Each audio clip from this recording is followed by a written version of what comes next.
네, 오늘 오전에 교섭단체 대표 연설에 나선 국민의힘 추경호 원내대표, 정치 퇴행과 대립의 원인이 더불어민주당 이재명 대표의 사법 리스크에 있다고 강하게 비판했습니다. 이에 민주당 박찬대 원내대표는 협치가 안 되는 이유로 이재명 대표를 거론해서 누가 협치를 깼는지 돌아봐야 한다고 지적했습니다. 관련 내용 포함한 정치권 이슈들 서정욱, 장현주 변호사와 자세하게 짚어보겠습니다. 어서 오십시오. 네, 안녕하세요. 네, 안녕하십니까. 네, 먼저 추경호 원내대표의 교섭단체의 대표 연설 짚어보기 전에 이 내용부터 얘기해 보겠습니다. 윤석열 대통령이 어젯밤에 응급실을 방문해서 현장을 점검하고 의료진들과 간담회를 가졌습니다. 윤석열 대통령 응급실 수요가 많아지는 명절 연휴에 의사들이 번아웃되지 않도록 예비비 편성을 비롯한 대책을 마련하고 필수 의료 지원을 획기적으로 강화하겠다 이렇게 밝혔는데 윤석열 대통령이 의료기관을 방문한 것은 지난 2월 의료개혁을 발표한 이후 9번째입니다. 먼저 어젯밤에 윤석열 대통령이 응급실을 방문한 배경에 대해서 서정욱 변호사께서는 어떻게 해석하고 계십니까? 먼저 이제 그 야당에서는 대통령이 마치 현장을 잘 모르는 것처럼 이런 식으로 공격을 했잖아요. 그게 아니라는 거죠. 대통령이 벌써 이제 그 9번째 현장을 점검하고 있지 않습니까? 이런 식으로 이제 그 노력하고 있다는 걸 먼저 말씀드리고요. 우리가 여기서 이제 그 개혁을 후퇴하면 또는 이게 백지화시키면 아무것도 안 됩니다. 아무것도 안 돼요. 지금 이 개혁 안 하고 이게 그대로 두면요. 우리 앞으로 10년, 20년 영원히 응급실 뺑뺑이 놓고 그리고 이게 지역의 필수 부족합니다. 이번에 개혁을 해야 돼요. 물론 수많은 개혁 중에 하나가 의사 정원이고요. 그 외에도 이제 어떻게 지역 필수 의료로 의사들이 갈 수 있도록 여러 시스템을 바꿔주는 이런 게 필요한 거예요. 모든 걸 종합적으로 의료개혁을 해야 됩니다. 숫자 늘리는 거는 그중에 수단 일부고 더 중요한 계획이 많이 있는 거예요. 지금은 서로에게 정략적으로 표 계산할 때 아닙니다. 어떻게 이재명 대표나 야당이 요 의사 국민 불안이나 의사들 반감 요거 이용해서 우리 뭐 표 좀 계산하고 이런 식으로 가면 안 돼요.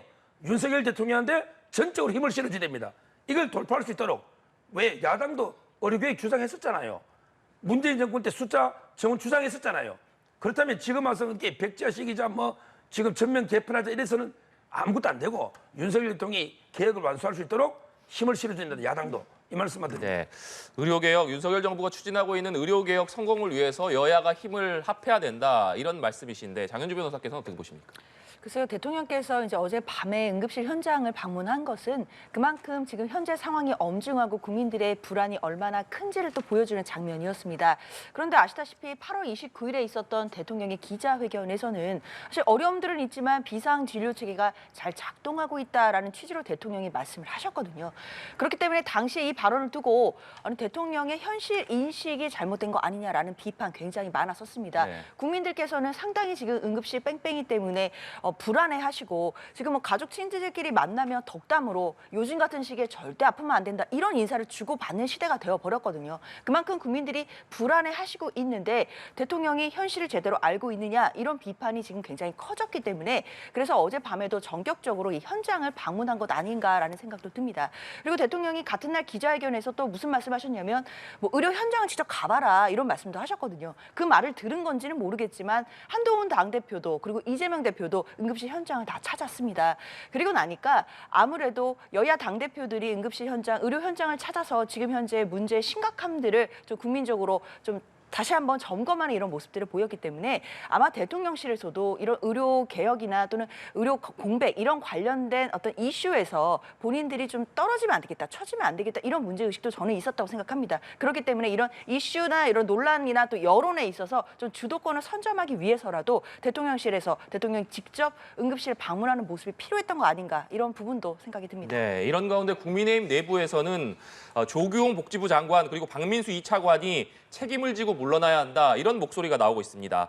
친한계로 분류되는 김종혁 최고위원 대통령에게 모든 것이 괜찮을 것이라고 보고하고 국민을 불안하게 만든 당사자 스스로 거취를 결정해야 된다 이렇게 얘기를 했고 나경원 의원은 이미 갈등을 해결할 신뢰관계가 깨졌다. 책임 부처의 장들이 물러나야 한다 이렇게 얘기를 했습니다.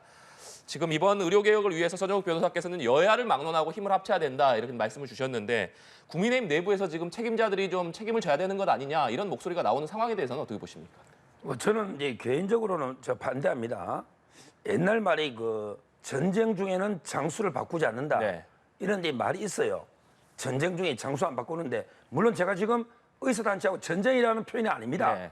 왜? 우리는 전쟁할 그런 게 아니죠. 적대적인 관계가 아니에요. 다 같이 이제 그 국민들이 양질의 의료 서비스를 다 받도록 지역의 국민까지 이렇게 힘을 맞대야 될 지혜를 모아야 될 이런 데 그 전 동반자라 봅니다. 의사단체도. 그렇지만 현실적으로 보면 이제 그 의사단체하고 정부가 첨예하게 개혁의 방안을 가지고 네. 지금 대립해 왔잖아요. 이런 도중에 그 사령탑을 바꾸면요. 오히려 이제 개혁이 무산될 수도 있고 더 이제 그 힘들어집니다. 저는 나중에 의료개혁이 완수되고 나면 또 모르겠지만 지금 도중에 바꾸는 거는 상당히 부적절하다. 그럼 신임 누가 이게 장차관이 와서 언제 업무를 어떻게 파악해서 의사단체하고 어떻게 또 협상하겠습니까? 한참 이게 업무 파악하는 데만 시간이 걸릴 거예요. 그리고 이제 뭐 장관 청문회나 이것도 이게 오래 걸리잖아요. 네. 저는 이래서는 안 된다. 지금 신속하게 몇 달 안에 어떻게든 이렇게 해결해야 됩니다. 응급실이든 뭐든. 그러기 위해서는 지금 장 차관이 책임지고 저는 뭐 일을 마무리하는 게 필요하다 이래 봅니다. 네. 장윤주 변호사께서는 국민의힘 내부에서 왜 이렇게 보건복지부 장관이나 차관이 물러나야 된다라는 목소리가 나오고 있다고 보십니까? 여당 내부에서 이런 책임론이 나온다는 것은 굉장히 의미심장하다고 저는 생각합니다. 뭐 장관이나 차관에 대한 이야기이기는 하지만 그렇다 하더라도 실제적으로 이 의정 갈등과 관련해서 책임 있는 인사들의 어떤 거취에 대해서 이야기가 나온다라는 것은 여당 내부에서도 지금 현재 벌어지고 있는 의료 공백이라든지 의정 갈등 사태에 대해서 정부가 100% 잘한 것만은 아니다라는 점을 지금 부각하고 있다라는 생각이 들거든요. 그렇기 때문에 정부 측에서도 분명히 책임이 있고 책임질 인사들의 책임론들이 지금 마땅히 나오는 것이라고 생각이 듭니다. 그렇지만 결국 이런 국민들이 보시기에는 의정 갈등의 최종 책임은 용산 대통령실에 있다라고도 볼 수 있거든요. 그렇기 때문에 아마도 집권 여당 내부에서는 대통령에 대한 책임론을 지금 꺼내올 수는 없기 때문에 애둘러서 지금 책임자들 그러니까 장관과 차관의 책임론을 꺼내오는 것이라고 생각이 드는데 이것 자체가 지금 현재 벌어지고 있는 의정 갈등의 책임이 어느 정도 정부에도 있다라는 것을 인정하는 전제에서 이야기를 하는 것이기 때문에 저는 이런 논란들이 앞으로 계속해서 대통령실과의 그러니까 당정 갈등으로까지 계속 번질 가능성도 남아있겠다라는 생각은 듭니다. 네. 오늘 오전에 있었던 국민의힘 추경호 원내대표의 교섭단체 대표연설 얘기해 보겠습니다. 추경호 원내대표 정치 퇴행과 극한 대립의 궁극적인 배경에 민주당 이재명 대표의 사법 리스크가 있다 이렇게 지적을 하면서 민주당이 이재명 방탄정당의 수렁에서 빠져나와야 국회가 정상화될 수 있다 이렇게 지적을 했습니다. 민주당 박찬대 원내대표는 누가 검찰을 이용해서 협치를 깨고 있는지 돌아봐야 한다 이렇게 지적하긴 했습니다만 먼저 추경호 원내대표의 오늘 연설 어떻게 서정욱 변호사께서는 들으셨습니까? 저는 지금 이제 그 박찬대 원내대표는요. 누가 검찰을 이용해서 협치를 깼느냐. 그러면 이제 윤석열 대통령이 마치 검찰을 이용해서 정적을 보복해서 수사를 시작한 것처럼 네. 이렇게 국민들이 잘못 알아들을 수 있어요. 수사가 누가 어떻게 했습니까? 지금 가장 메인 수사가요. 재판이 대장동, 위례, FC 이런 거잖아요. 이런 게 언제 시작됐습니까? 뭐 이낙연 대표 경선하고 이럴 때 처음에 그 경기도 지방신문에서 보도하고요. 이미 그때 경쟁하면서 수사가 시작돼 버린 거 아닙니까? 이런 상태에서 윤석열 대통령이 수사하지 마. 이러면 이것도 직권남용이죠. 개입할 수가 없어요. 이미 전 정권부터 수사가 시작돼 왔던 이런 거잖아요. 오늘 근데 물론 뭐 김혜경 여사 소환한 법하나 이런 것도 마찬가지입니다. 다 이제 그 경기도에서 시절에 조명현 씨라고요. 거기 공무원이 다 녹음을 해가지고 대선 전에 다 폭로 공익신고자 아닙니까? 근데 이걸 그러면 윤석열 대통령이 덮어야 됩니까? 전부 다 이래요. 지금 이재명 대표가 재판 받거나 수사받는 거는 전부 전 정권 때 공익신고라든지 아니면 경쟁 캠프에서 문제 제기해서 시작된 건데 이걸 윤석열 대통령이 검찰을 이용해서 협치를 깼다 이러면 안 되죠. 그러면 대통령 보고 수사를 중단시켜달라. 뭐 옛날에 그런 적이 있었어요. YS 때는 그 김대중 대통령 비자금 수사 중단 지시 뭐 이런 게 있었는데 지금 그런 시대가 아니잖아요. 지금 대통령실이 검찰 보고 이재명 대표 수사 다 수사 중지합시다. 또는 재판 사법부에다가 재판 다 끝내고 없는 걸로 합시다. 이렇게 할 수 없잖아요. 이거 어떻게 합니까? 저는 이걸 저게 윤석열 대통령 공개해서는 안 된다. 특히 재판 중인 거는 방법이 없잖아요. 상권분립에 지금 대부분요 리스크가. 근데 그걸 이제 방탄하려고 하다 보니까 계속 지금 삐끄덕거리면서 국회가 공전하고 있는 거죠. 네. 추경호 원내대표는 그러니까 국회가 지금 정상적으로 돌아가지 못하는 원인이 그 배경이 이재명 대표의 사법 리스크에 있다 이런 비판이었는데 어떻게 들으셨습니까? 뭐 새로운 얘기는 아닌 것 같습니다. 계속해서 국민의힘에서는 이재명 대표가 검찰 수사를 받을 단계에서부터 지금 현재 재판에 넘겨져서 피고인이 돼 있는 지금 상황까지 계속해서 사법 리스크만 지적하고 있는 상황이거든요. 지난 총선에서도 이른바 2조 심판론 꺼내서 이재명 대표가 형사 재판을 받고 있는 피고인이다라는 점을 굉장히 강조를 했었습니다. 그럼에도 국민들의 선택은 아시다시피 총선에서 민주당이 압승을 했고요. 민주당 당대표가 지금 현재 형사 재판을 받고 있다는 것을 모르고 계시는 국민들은 아마 없으실 겁니다. 그렇기 때문에 이제 와서 마치 이재명 대표가 뭐 재판을 받고 있고 사법 리스크가 있는 것이 뭐 새로운 이야기인 것 마냥 이야기를 하는 것 사실 저는 국민들께서 얼마나 공감하실지 좀 의문이 들고요. 아무래도 집권 여당의 책임 있는 원내대표다라고 한다면 국회를 정상화하고 또 여야 간에 어떻게 협치를 할 수 있는지에 대해서 좀 더 건강한 방향의 어떤 대안들이나 정책들이나 이런 부분들이 제시가 돼야 되는 것이지 그냥 야당 대표의 개인적인 사법 리스크가 있다라는 부분만 계속해서 돌림 노래처럼 말씀 주시는 것은 국민들 보시기에는 할 얘기가 사법 리스크 말고는 없나라는 생각이 들게 하기 때문에 저는 국민들께서 공감하시기는 어려울 것 같다 생각합니다. 네. 추경호 원내대표 또 탄핵을 한다면 거짓 괴담으로 대한민국을 혼란과 분열에 놓고 있는 이런 세력들을 탄핵해야 된다. 이렇게 지적을 했습니다.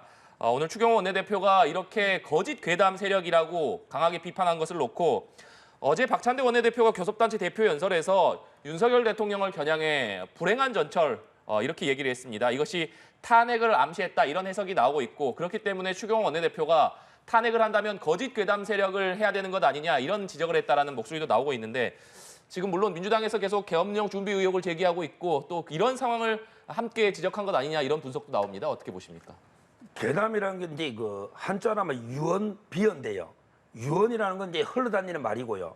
그 비어, 유언 비할 때 그 비자 있죠. 요게 그 바퀴벌레 할 때 비자입니다. 안일 비자에다가 곤충 충자를 쓰면요. 그걸 비자를 읽어요. 바퀴벌레. 제가 보기에 바퀴벌레보다 더 해로운 이런 게 유언비어입니다. 우리 바퀴벌레 박멸하듯이 유언비어, 괴담, 가짜뉴스, 선동 이런 거는 이게 박멸해야 됩니다. 나라에 끼치는 해악이 커요. 대표적인 유언비어가 뭐냐? 바로 이제 뭐 독도를 일본에 갖다 바친다. 또는 이제 일본 자위대가 한반도에 진주하게 한다. 또는 대통령이 마치 지금 이게 당장 계엄해가지고 국회의원 야당 의원을 다 현행범도 아닌데 김건희 여사한테 명예훼손 발언하면 현행범이라고 42명 체포해 간다. 우리 빨리 큰일 났다. 대책 세워야 된다. 이런 사람들. 이런 게 유언비어 세력입니다. 이렇게 말하는 사람은 바퀴벌레보다 우리 사회에 해롭습니다. 바퀴벌레 박멸하듯이 유언비어 세력은 박멸해야 된다. 뭐 제가 누구라고는 안 하겠습니다. 그런 세력이 있잖아요. 왜? 독도를 막 갖다 바친다고. 독도를 어떻게 일본에 갖다 바쳐요? 제부터 반대합니다. 그런 우파 없습니다. 또 이렇게 자위대가 한국에 제부터 나가 싸웁니다. 총 들고. 그런 사람 없습니다. 그다음에 계엄의 개자도 생각하는 사람 아무도 없습니다. 근데 그걸 퍼뜨린 사람이 있어요. 이런 거는 저는 이게 박멸해야 되는 부분. 이걸 지적한 거죠. 네. 장윤주 변호사께서는 어떻게 들으셨습니까? 글쎄요, 뭐 지금 서 변호사님이 많은 부분을 지적해 주셨는데 뭐 괴담이라 선동이다 이런 부분들 2024년도에 우리나라 국민들이 뭐 민주당이 하는 이야기가 아무 근거도 없고 너무나 허황된 이야기다라고 한다면 선동되시거나 뭐 이 괴담에 속으실 국민 없다고 생각하고요. 오히려 그런 괴담을 정말 민주당이 흘린다라고 한다면 큰 역풍을 맞을 거라고 생각합니다. 그렇지 않고요. 야당 입장에서는 지금 정부에 대해서 분명한 견제를 하고 있는 부분이고 특히 계엄령 관련된 부분을 말씀 많이 주셨는데 이 부분과 관련해서도 대표와 지도부가 여러 채널을 통해서 제보를 듣고 있는 것으로 알고 있습니다. 다만 그 제보가 어떤 것인지까지는 공개되지는 않은 상황인데요. 그렇기 때문에 지금 대통령실의 어떤 인사라든지 그리고 지금 계엄과 관련된 인사들이 대통령과 동문이다 뭐 이런 부분들이 지적이 되면서 여러 우려들이 제기되고 있는 것이고 야당으로서는 당연히 혹시라도 계엄이 발동될 수 있다라는 제보들에 대해서 먼저 선제적으로 경고를 하고 이 부분에 대해 견제를 해야 되는 그런 책무도 있다고 생각을 합니다. 그렇기 때문에 나오는 이야기들인데 이것을 그냥 무조건 괴담이고 가짜뉴스이기 때문에 무조건 민주당이 잘못했다라고 몰아가기는 좀 어려울 것 같고요. 민주당도 야당 나름대로의 제보와 또 나름의 근거를 가지고 이 부분에 대해서 견제하고 또 경고하고 있다라고 말씀을 드려야 될 것 같습니다. 네. 해병대원 특검법 얘기도 해보겠습니다. 박찬대 원내대표가 해병대원 특검법 9월 중에 처리하자 이렇게 시한을 제시하면서 한동훈 대표의 결단을 다시 한번 압박하고 나섰습니다. 민주당이 네 번째 특검안을 냈는데 대법원장이 추천을 하더라도 민주당이 그러니까 야당이 비토권을 갖는 이런 내용이어서 친한계 의원들조차도 이것이 수박 특검이다. 그러니까 겉과 속이 다른 특검이다. 이렇게 반대 입장을 밝혔습니다. 이런 상황 속에서 한동훈 대표가 특검에 대해서 제 입장은 그대로다. 이런 입장을 밝힌 이후에 아직까지 뚜렷한 입장을 밝히지 않고 있기 때문에 한동훈 대표의 선택이 과연 어떻게 될 것인가에 관심이 쏠리고 있는데 장현주 변호사께서는 일단 지금 민주당이 네 번째로 내놓은 네. 특검 법안에 대해서는 친한계 의원들도 반대 입장을 분명히 하고 있습니다. 이런 상황 속에서 한동훈 대표가 과연 특검 법안 당내 설득하고 있다 이런 얘기는 계속 나왔습니다만 어떤 입장을 내세우리라고 보십니까? 글쎄요, 당내에서 의견을 수렴하고 있다라고 하는데 그 의견 수렴 도대체 언제까지 하시겠다는 것인지 그 시한이라도 좀 말씀해 주셔야 될 것 같습니다. 국민들께서는 똑똑히 기억하고 계시거든요. 한동훈 대표가 전당대회 과정에서 경선 과정에서 공약을 했습니다. 제3자 추천 최혜병 특검법 발의하겠다. 이 부분을 추진하겠다라고 약속을 하셨는데 아직까지도 약속을 지키지 않고 있고 구체적인 행보가 없다라는 것 국민들 보시기에는 실망하실 수밖에 없는 포인트라고 생각이 들고요.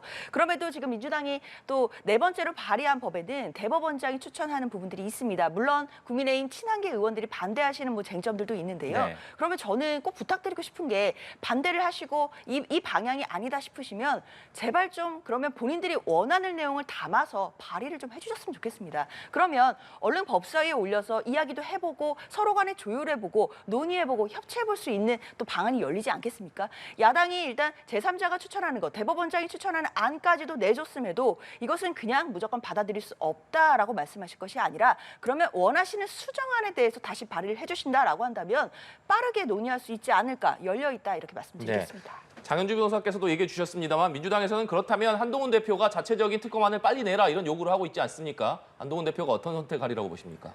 아마 이제 그 접을 것 같아요.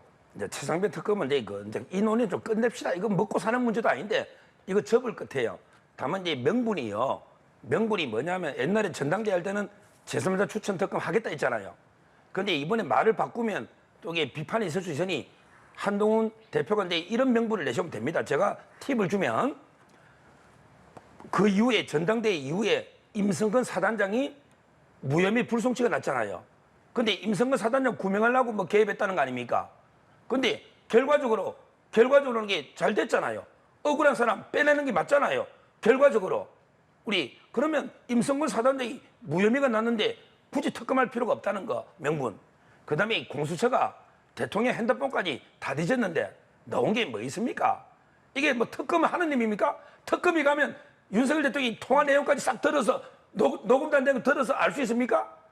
그럼 특검이 나오면 대통령이 화낸 게 뭐 때문에 화낸지 알 수 있습니까? 대통령 마음속에 들어가서 공처도 못 밝힌 게 특검이 됩니까? 그다음에 특검이 하려면 의혹이 있어야 되잖아. 구체적으로 대통령이 통화한 거하고 화냈다는 거하고 요거밖에 없어. 근데 뭐 때문에 화냈는지 누구하고 내용이 뭔지 도청하지 않는 이상은 녹음되지 않는 이상 모르잖아요. 이 정도 의혹 가지고 특검을 왜 합니까?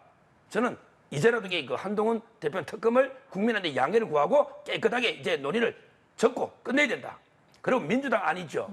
이게 말이 안 되는 게 민주당이 대통령 거부권을 그렇게 비판하더니 자기들이 특검 거부권 행사하겠대.